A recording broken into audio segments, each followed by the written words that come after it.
안녕하세요. 엄브렐라 리서치의 데니입니다. 데니의 주말 인사이트 시작하도록 하겠습니다. 독일 출장 갔다 온 이후로 몸 상태가 쉽지 않네요. 나이 들어서 이 장기간 출장은 역시 어릴 때 많이 다녀야 되는 것 같습니다.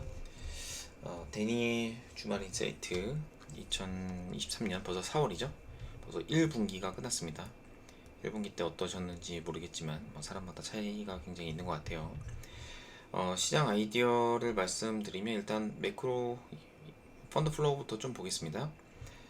이머징으로 이제 제휴비 2주차 정도 이제 진행이 됐습니다.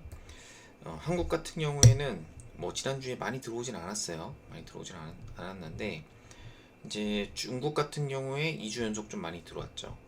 아무래도 중국이 한국의 프록시다 보니까 중국이 나쁘지 않으면 한국도 뭐 소소한 비슷한 양상을 보이기 때문에 중국의 펀드 플로우도 한국에 들어오진 않았지만 굉장히 의미가 있다라고 보시면 될 것 같아요.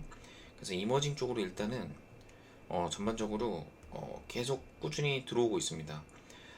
그러니까 저희가 SVB 은행 사태 이후로 이제 매도세가 잠깐 나왔다가 다시 또 이렇게 가고 있는 거죠. 아무래도 뒤에 보여드릴 GDP 성장 쪽으로 자금 흐름이 계속되지 않을까라고 생각이 됩니다. 그래서 작년에 이제 롱과 함께 페어로 숏을 잡았던 펀드나 아니면 투자들이 굉장히 성과가 좋았죠. 절대 수익으로 연에 10에서 30% 이상 났던 그런 시장이 올해 같은 경우에는 이제 숏 플레이어들이 이제 어떻게 보면 숏 스퀴즈가 나서 수익률이 굉장히 안 좋은, 그래서 과감한 숏보다는 네이키드 숏보다는 아무래도 롱 익스포저를 가져가는 게 좋은 당연한 얘기입니다. 그래서 지금 주말에 나온 뉴스 중에 2차전지 IRA 관련된 내용이 나와 있는데 이제 세부적인 AMPC 생산 보조금 얘기가 빠져 있어요. 이거는 이제 6월달에 구체적으로 나온다 얘기가 됐는데 시간이 촉박한 건지 아니면 중국과의 어떤 관계나 이런 것들 때문에 너무 디테일하게 내지 않은 건지 몰라도 이번 내용에는 그냥 전반적으로 두리뭉실하게 한국에 유리했다라는 평이 있습니다. 그래서 부정적인 시각도 있죠. 이 정도면 더 센 거 나오기 힘들지 않은 거 아니냐 라고 하는데, 주식이야 이제 뚜껑을 열어보고 이제 조정이 나오면 단기 고점이구나, 주식이 다시 올라가면 아직 살아있구나, 6월달까지 고고, 이런지 않을까, 이렇게 주가를 보고 판단하는 게 가장 맞지 않을까 싶어요. 그래서 예측보다는 이제 대응을 해놓는 전략을 짜는 게 훨씬 더 중요합니다. 보유분 같은 경우에는 일정 부분 차익 매물이 나올 수도 있겠고, 없는 사람이 새로 사기에는 사실 조금 부담스러운 가격이죠. 그래서 내용을 좀 살펴보면 이제 미국 투자 대비해서 한국은 한 3배 정도 나온다고 해요. 근데 한국 양국 잡지들이 미국 진출 안 해도 한국하고 미국이 FTA 협상국이기 때문에 기존대로 납품을 하면 된다. 그러니까 미국에 굳이 공장을 짓지 않아도 보조금을 받을 수 있다라는 게 이제 핵심적인 내용입니다. 그 다음에 전해액과 분리막은 미국 현지 공장이 무조건 필요하다라는 코멘트가 있었는데, 아무래도 이제 중국과의 경쟁이 좀 치열한 부분인데 중국을 어느 정도 제낄 수 있게 해주는 어떤 미국의 수혜, 한국의 이제 표면적인 수혜라고 볼 수 있을 것 같네요. 포스코홀딩스도 이제 호주에 광산이 있고 호주는 FTA 체결국이죠. 아르헨티나 염호를 통해 통째로 이제 리튬을 수출한 다음에 아르헨티나에서는, 근데 아르헨티나는 미국의 FTA 체결국이 아닙니다. 그러니까 여기 있는 건 못하는 거 아니냐라고 하는데, 일단 아르헨티나에서 한국으로 가져오고 한국에서 1차 가공해서 2차 가공으로 이제 수산화 리튬을 만들어서 수출한다. 이런 거는 이제 판매 가능하다라는 거죠. 그 전반적으로 이제 미국의 자동차 회사들은 이제 미국에 진출한 자동차 회사들이 이제 긍정적이죠. 최근에 보면 현대 기아차 주가가 좋은데 현대 기아 모두 특별한 애널리스트 코멘트가 많았던 것 같지는 않은데 주로 이제 2차 전지에 집중되어 있었죠. 미국 전기차 침투율은 6% 수준이니까 아무래도 이제 10%까지는 전기차에 대해서 먹을 게 있지 않나. 장기 투자하시는 분들한테는 지금 사서 가셔도 상관은 없지만 단기적으로 많이 올랐다는 게 가장 큰 단점이죠. 모든 주식의 가장 큰 단점입니다. 가장 많이 올랐다는 거. 그 다음에 이제 그 매크로 데이터 좀 보니까 가격이 좀 많이 올랐어요. 그래서 미달러 약세에 불구하고 이제 작년에도 미국 달러 약세일 때 금속들이 많이 안 움직였거든요. 그때는 이제 중국이 없었기 때문입니다. 올해는 중국 경기 회복 수요 개선, 그러니까 결국엔 파월이 염려했던 게 그거죠. 중국이 경기 회복되면서 커머디티가 확 뛰어버리면 금리 인상 더 세게 할 수밖에 없으니까 고통을 일정 부분 감내하고서라도 인플레이션을 잡겠다라는 게 이제 작년에 많이 들었던 코멘트인데 2주 연속 강세를 보였다는 거죠. 그래서 연초 대비 또 수익률을 또 보면 코스닥 대비 이제 코스피가 많이 언더퍼폼을 했어요. 그래서 코스피도 이제 어느 정도 추가 반등이 나온다면 코스피도 이제 어느 정도 외국인들이 도와주지 않을까라고 생각이 드는데 뭐 이러한 코멘트는 아무래도 이제 시장 예측이기 때문에 바로 내일 틀릴 수도 있다라는 점 보시면 될 것 같아요. 그다음에 2주간 IT 중소형주가 강한 반등이 나왔는데 사모펀드가 금요일날 엄청나게 팔았습니다. 금요일날 뭐 시장이 원래 좀 슬로우한 면이 없지 않지만 일단 대형주로 IT 대형주 뭐 삼성전자, LG전자, SK하이닉스 이런 쪽으로 좀 몰리지 않을까라는 생각이 좀 들어요. 왜냐하면 IT 중소형주가 좀 많이 상대적으로 많이 올랐기 때문에 그렇죠. 그래서 1분기 실적이 이제 이번 주부터 나오게 됩니다. 이제 3일이 월요일이니까 7일이 무슨 요일일까요? 잠깐만요. 목요일 정도 될 것 같은데 꼭 이렇게 필요할 때는 컴퓨터가 안 됩니다. 네, 안 되기 때문에 뭐 대충 목요일 정도라고 보고 7일이 금요일이네요. 그래서 이제 1분기 실적이 이제 대형주 삼성전자부터 이제 쭉 나오게 되죠. 이렇게 되면은 이제 실적 시즌으로 저희가 들어가게 됩니다. 그래서 1분기 호실적이 예상되는 거는 뭐 어느 정도 자료나 이런 걸로 나와 있어요. 주가도 마찬가지고 조금 쉬고 있지만 피부미용 의료기기, 그 다음에 SC, 그 다음에 턴어라운드 업종으로는 이제 중국 인바운드 뒤에서 자세하게 한번 말씀드리겠습니다. 중국을 좀 뭐 봐야 된다라는 얘기는 뭐 지금 다 눈이 미국으로 가 있고 나스닥도 이제 다시 데드캣 바운스처럼 이제 오르니까 미국 쪽을 계속 보고 있는데 지속적으로 말씀드리지만 미국 쪽을 계속 해서 아이디어가 이제 그 다음날 한국 시장에 반영되는 거 이런 거는 괜찮은데 이제 미국 주식을 계속 가져가고 거기서 스탑피킹을 하고 포트폴리오를 짜는 거는 생각보다 효율성이 높지 않다라고 저는 생각을 하고 있어요. 왜 그러냐면 아무래도 GDP 성장률을 따라가게 돼 있죠.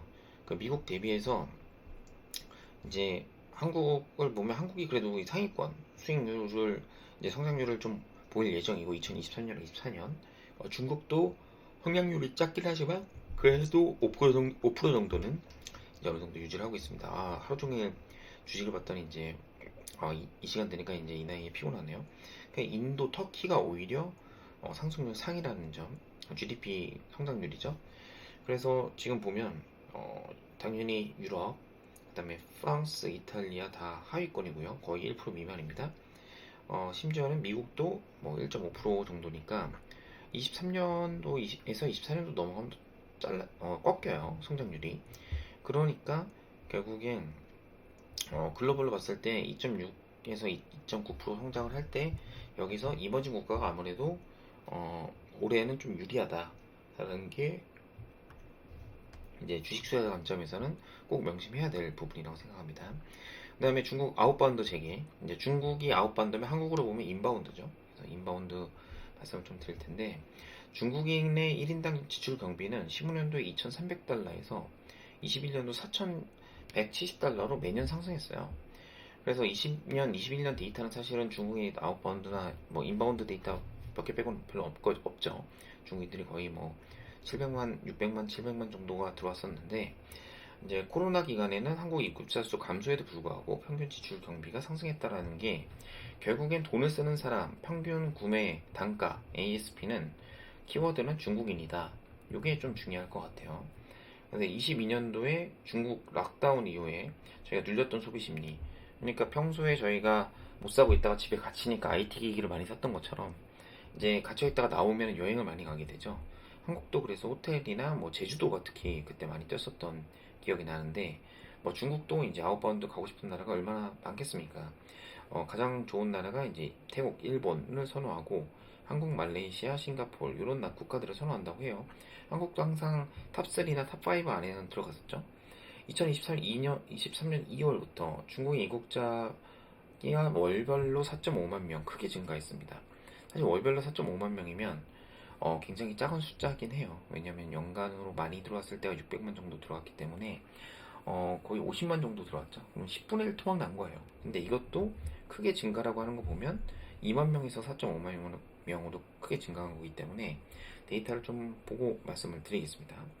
그래서 보면 아시아, 일본, 중국 입국 현황을 보면 요게 다 이제 입국자 수가 계속 늘었거든요. 예, 약간 주춤했다가 다시 올라가긴 하는데 요게 다 아시아입니다. 아시아 일원인데 어디냐?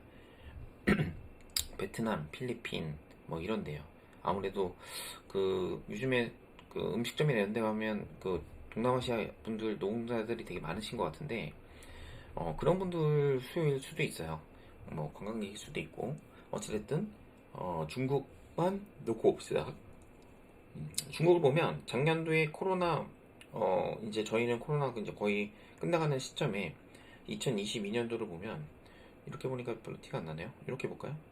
이렇게 보면 요 기간 내에 사실 크게 증가하진 않았습니다. 이제 요거 증가했을 때 이제 중국인 들어왔네 라고 했지만 결국에 안 들어왔고 그러니까 이제 주가가 잘 안 됐었는데 2월 달에 4.5만 명 들어왔다는 게 굉장히 고무적이라는 점. 근데 요게 이제 중국인 패키지가 이제 다 풀어진 게 아니라는 점이고요. 그 다음에 뭐 이런 것들이죠. 뭐 이런 것들이 이제 방한 외국인 다 비슷한데 이제 중국 정부가 단체로 갈 수 있는 나라에서 한국을 제외했어요. 그러니까 패키지가 아직은 불가합니다. 그런 상태에서 한국 관광공사가 눈치를 채고 이제 3월 달에 중국인들 100명을 초빙해서 이제 이렇게 노력을 좀 한 것 같아요. 이런 거 보면은 이제 뭐 이유 없이 막 부르진 않거든요. 그래서 어느 정도 풀릴 걸 기대하고 있다. 그래서 저희가 봐야 될 중요한 뉴스가 나온다면 이제 중국 패키지 관광 전면 허용, 뭐 중국 비자 허용, 한국이 중국 코로나 검사 48시간 전 의무 제출 없어져 중국으로 본국으로 돌아갔을 때요. 이제 그런 것들이 나오면 이제 호재가 되는 겁니다. 인바운드들이 많이 뜰 가능성이 높겠죠. 그래서 중국 아웃바운드 이제 요 패키지도 늘어났어요. 뭐 이런 거는 이제 결국엔 LCC랑 연관이 있겠죠. 여행 패키지를 저희가 흔히 얘기하는 풀서비스 캐리어, 뭐 대한항공, 아시아나항공 타면서 동남아시아 가진 않지 않습니까? 가까운 곳은 LCC 타도 큰 문제가 없죠. 그래서 이런 것들이 판매 완료된 거 보면 이제 LCC들도 뭐 3월 데이터가 조금 꺾였다고 얘기가 나오곤 있지만 제가 볼 땐 1, 2월 달에 좀 많이 다녀서 그런 거고 4월, 5월 또 이제 연휴 때가 있으면 또 많이 늘어날 걸로 봅니다. 지금 오늘도 나가보니까 여의도에 벚꽃이 활발하고 가족들이 엄청 많이 나와 있는 걸 알 수 있었어요. 그래서 중국 김포 한중 노선이 3년 만에 재개가 됐습니다. 그래서 베이징, 상하이도 다 위주로 이제 뚫렸어요. 그래서 중국으로 입국 시에 PCR 48시간 의무 검사만 없어지면 패키지 수요가 폭발될 가능성이 높다. 그러니까 여름 가을 결국엔 2분기, 3분기 때 실적이 QOQ로 계속 좋아지고 YOY 베이스가 낮은 건 인바운드밖에 없습니다.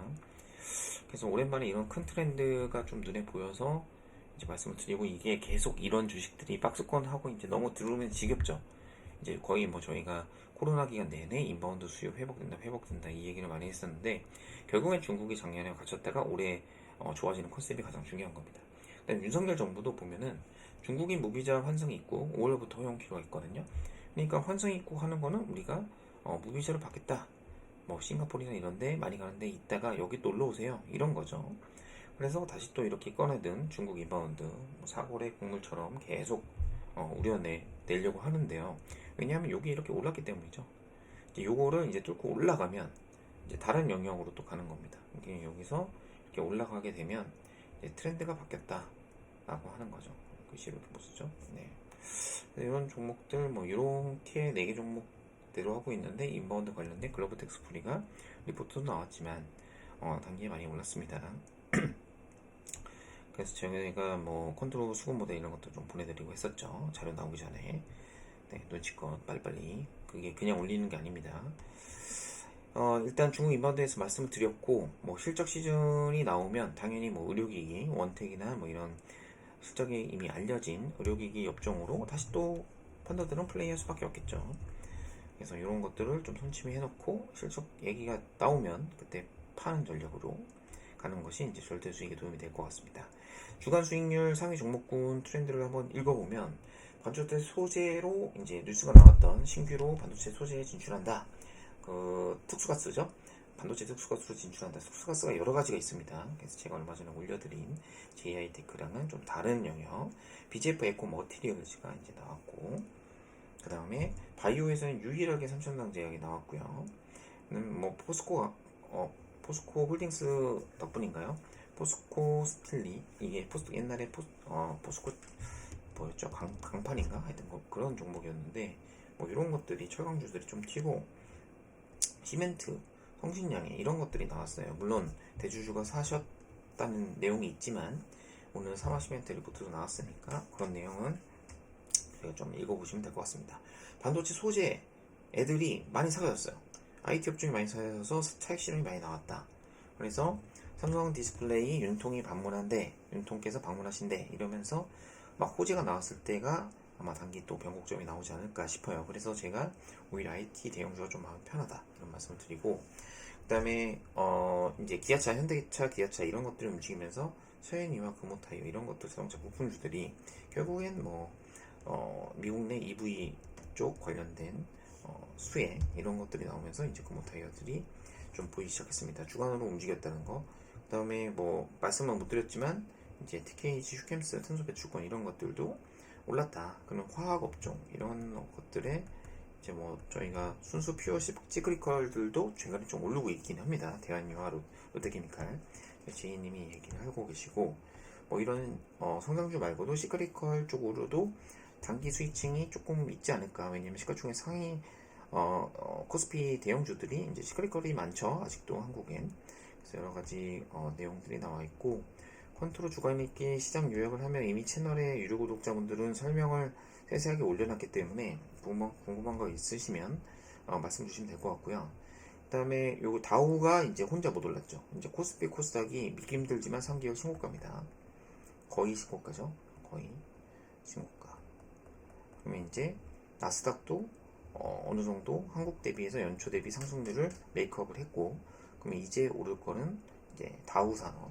그래서 다우 지수가 오히려 오르고 나스닥은 빠지고 이러면은 아무래도 센티멘트에 코스피가 좀 더 유리한 국면으로 갈 수 있겠죠. 나스닥의 성과가 조금 개선되는 모습이고요.